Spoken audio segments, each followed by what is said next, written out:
So how do you get super fast, real cinematic bass, deep bass, happening inside really what is quite a small room, which is a residential cinema? I'm Scott Rogan, founder and head designer of Rogue Home Cinema. On this channel, we're all about professional, real cinema in your own home. One of the biggest challenges is getting big sound inside a small space, particularly the bass component. Typically, they're really big drivers and big boxes. And we got to get them in the room, inside and amongst the seats and everything else that goes on. So how do we get that done? Well, of course, you can drop a great big subwoofer in the corner of the room. And the thing is, to get great bass, we want great bass distribution. And even better, some of the high-end processors, we can actually associate bass around the room. So it doesn't have to just go to one big sub. We can actually direct it around the room, as well as the big LFE low frequency effects. Sound effects can also run inside the space as well. So this means running 2 or 4, in the case of this room, actually 5 subwoofers in the room. We've got one on each wall in the midpoints, more or less. And we've actually got one up on the ceiling. You might not see that. Oh, there he is. We can see him up there. And that guy's supporting the bottom end for the Atmos channels, because the Atmos channels aren't super big. So we're giving them some extra support. And let's just say that when the Transformers spaceship's overhead, you know about it. It sounds like the roof is cracking on top of you. It's quite scary. It's very intense. But here today, I'm actually celebrating 1,000 subscribers on YouTube. So thank you very much, guys. I was going to go live, but that didn't work. That upgrade feature will happen real soon. So I recorded this one. I'm out here on a Mondays, and we're installing an extra subwoofer to help deliver that super deep cinematic bass, which means being able to go all the way down to 20 hertz of actual full sound. Now, a lot of subs can say 20 hertz, but they roll off. They produce it, but very quietly. So it actually get the full impact down low. So there's a few subwoofers that do, but big boxes. So that leads us to the answer to today's question. How do we get that happening inside the smaller room? Well, here I am with this new subwoofer upgrade.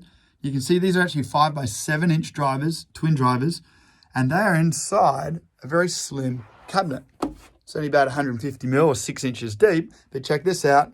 It is really long.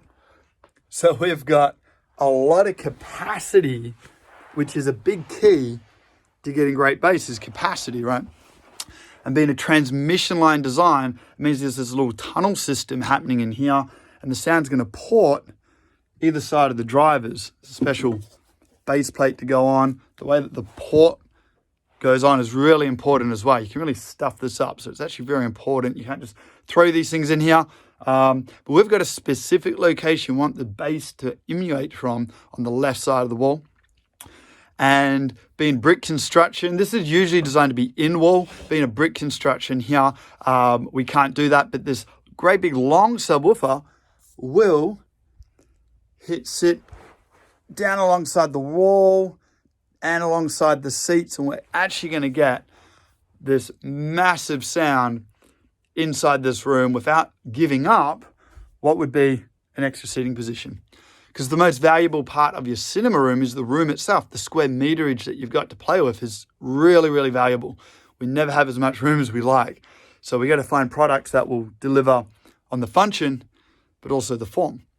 So this is the Wisdom Audio S90i subwoofer. It's a transmission line, like I say. It's an off-board amplification. So we've got 900 watts thanks to the ATI power amps, which are really good value. I would have loved the Wisdoms. They're even more money. But we've got the ATI 900 watts running into this unit.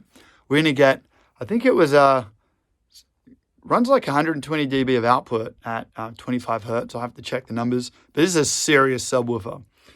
The way the transmission line is designed is actually sort of cancels out the vibration. So the mechanical energy of this box is actually rather inert. It's all about that audible sonics that we're going to get out of this port and into the room.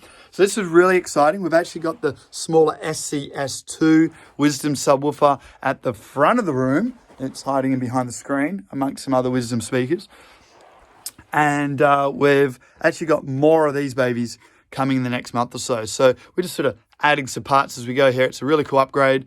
We'll be adding very specific DSP in the Trinov processor to make sure that this subwoofer is only getting the frequencies that it absolutely needs.